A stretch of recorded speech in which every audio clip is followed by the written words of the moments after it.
नमस्कार मंडळी. आपल्या आयुष्यात आपली सर्वात जवळची व्यक्ती कोण असते तर ती म्हणजे आपण स्वतः. पण गंमत बघा, आपण अख्खं आयुष्य दुसऱ्यांना खुश करण्यात, कोणाचं तरी मन राखण्यात आणि लोक काय म्हणतील या विचारात घालवून देतो. या सगळ्यात आपण स्वतःला इतकं विसरून जातो की आपली स्वतःची किंमत काय आहे हेच आपल्याला कळेनासं होतं. आपल्याला वाटतं की आपण खूप चांगलं वागतोय, पण नकळत आपण आपल्या अशा काही सवयींमुळे स्वतःची किंमत स्वतःच कमी करत असतो. आज आपण या अशाच काही गोष्टींबद्दल समजून घेऊयात. नंबर 1, प्रत्येक कामाला हो म्हणणे.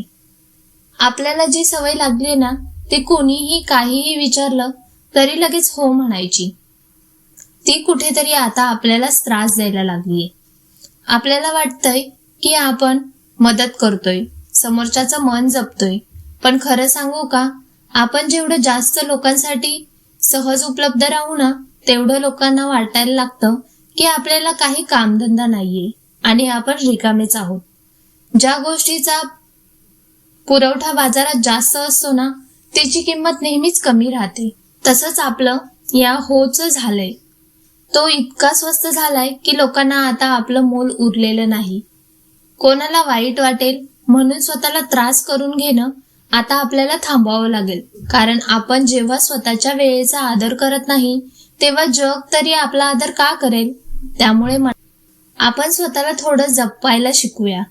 आपली कामं महत्वाची मानूयात आणि जिथे गरज आहे तिथे अगदी हक्काने आणि प्रेमाने नाही म्हणायला शिकूया. मग लोकांना आपल्या वेळेची आणि आपली खरी किंमत आपोआप कळेल. नंबर 2, न विचारलेला सल्ला देणं. आपल्याला बऱ्याचदा असं वाटतं की समोरच्याचं भलं व्हावं म्हणून आपण त्याला न विचारता सल्ले देतो. पण खरं सांगू का, समोरचा माणूस तेव्हा आपल्या चांगुलपणाचा विचार करण्यापेक्षा हा उगाच शहाणपणा का करतोय असाच विचार जास्त करतो. न विचारता दिलेला सल्ला हा जगातला सर्वात स्वस्त पदार्थ आहे आणि तो फुकट वाटल्यामुळे आपलीच किंमत कमी होते.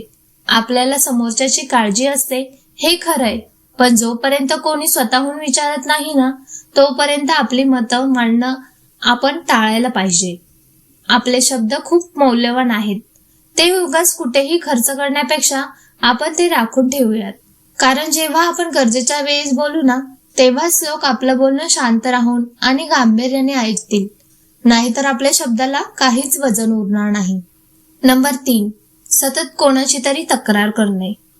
आपल्याला कधी कधी सवय लागते की आपल्या आयुष्यातल्या छोट्या छोट्या त्रासांचं रडगाणं आपण प्रत्येकासमोर गात बसतो.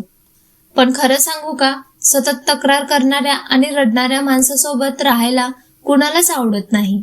आपल्याला वाटतं की दुःख सांगितलं की मन हलकं होतं, पण सतत माझं नशीबच खराब आहे, बॉस त्रास देतोय किंवा घरचे ऐकत नाही असं म्हटल्यामुळे आपली इमेज स्वतःच्याच नजरेत एका लाचार माणसासारखी होऊन जाते. लोक अशा नकारात्मक लोकांपासून हळूहळू लांब पळायला लागतात. आपण हे समजून घेतलं पाहिजे की आपली दुःख प्रत्येकाला सांगत फिरण्यात काहीच अर्थ नाही. त्यामुळे आपलं दुःख आपल्या उराशी बाळगून त्यावरती मार्ग काढायला शिकूया. कारण तक्रार करण्यापेक्षा जेव्हा आपण आनंदी राहू ना, तेव्हा लोक आपल्याशी जोडले जातील आणि आपली किंमत वाढेल. स्वतःची कमजोरी जगाला सांगणं. भावनेच्या भरात आपण आपल्या मनातली भीती आणि कमजोरी लोकांना सांगून देतो. पण लक्षात ठेवा, हे जग खूप क्रूर आहे. ज्या माणसाला तुमची कमजोरी माहीत झाली तोच माणूस कधीतरी तुमच्यावरती वार करेल. जेव्हा तुम्ही स्वतःला कमकुवत दाखवता तेव्हा लोक तुम्हाला दाबायचा प्रयत्न करतात. कोणाच्या तरी मागे धावणे. कोणी मेसेज केला नाही तरी तासनतास वाट बघणं, कोणी सोडून गेलं तर त्यांच्यासमोर रडणं किंवा गयावया करणं, या गोष्टी तुमची सेल्फ रिस्पेक्ट शून्य. जो तुमची किंमत करत नाही त्याच्यासाठी थांबण्यात काहीच अर्थ नाही.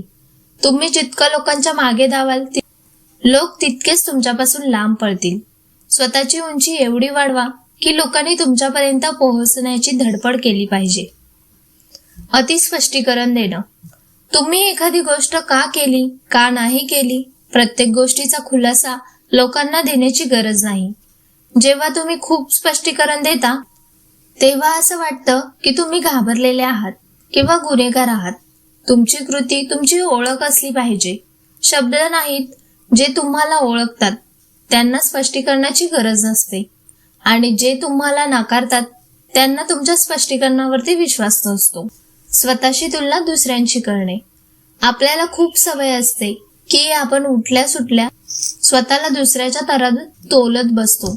पण जेव्हा आपण म्हणतो ना की त्याच्याकडे किती भारी गाडी आहे आणि माझ्याकडे साधी सायकल, तेव्हा आपण कळत नकळत स्वतःच्या कष्टाचं आणि अस्तित्वाचं अपमान करत असतो. ही तुलना करणे म्हणजे आपल्याच आनंदाची चोरी करण्यासारखं आहे. कारण आपण दुसऱ्याचं वरवरचं आयुष्य बघून स्वतःच्या आयुष्याला कमी लेखायला लागतो. एक गोष्ट लक्षात ठेवूया, आपण स्वतःला कमी लेखलं की जग आपल्याला दुप्पट कमी लेखणारच. प्रत्येकाचा प्रवास हा वेगळा असतो आणि प्रत्येकाची वेळही वेगळी असते. कुणी लवकर पोहोचतं तर कुणाला वेळ लागतो, पण याचा अर्थ आपण कमी आहोत असं मुळीच नाही. त्यामुळे दुसऱ्याच्या धावण्याकडे बघण्यापेक्षा आपण आपल्या वाटेवरती अभिमानाने चालूया, कारण आपली स्वतःची ओळख हीच खरी आपली किंमत असते. स्वतःचा आदर न करणे. आपल्याला खूपदा सवय असते की आपण चार चौघात स्वतःचीच मस्करी उडवतो. स्वतःला मी तर मूर्खच आहे किंवा मला काही कळत नाही असं म्हणून हसण्यावारी नेतो.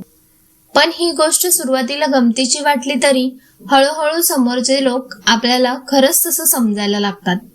आपण जर स्वतःबद्दलच असे शब्द वापरले तर नकळत आपणच आपली किंमत लोकांच्या नजरेत पाडून घेतो. एक गोष्ट कायम लक्षात ठेवूया, जर आपण स्वतःचा आदर केला नाही ना तर हे जग आपल्याला मान देईल अशी अपेक्षा करणं साप चुकीचं आहे. आपण जशी स्वतःची किंमत ठरवू तसाच मान जग आपल्याला देतं. त्यामुळे स्वतःला कधीच कमी लेखू नका. आपण जसे आहोत तसे भारी आहोत हा स्वाभिमान आपण जपायलाच पाहिजे. मंडळी, जग तुम्हाला तीच किंमत देतं जी तुम्ही स्वतःला देता. जर तुम्ही वरील 8 गोष्टी करत असाल तर तुम्ही स्वतःच्या हाताने आपली किंमत कमी करत आहात. आजच या सवयी बदला. ताठ मानेने जगा. आपल्या कामावरती लक्ष द्या आणि स्वतःला इतकं मौल्यवान बनवा की तुमच्या उपस्थितीने एखाद्या जागेची शोभा वाढली पाहिजे. धन्यवाद.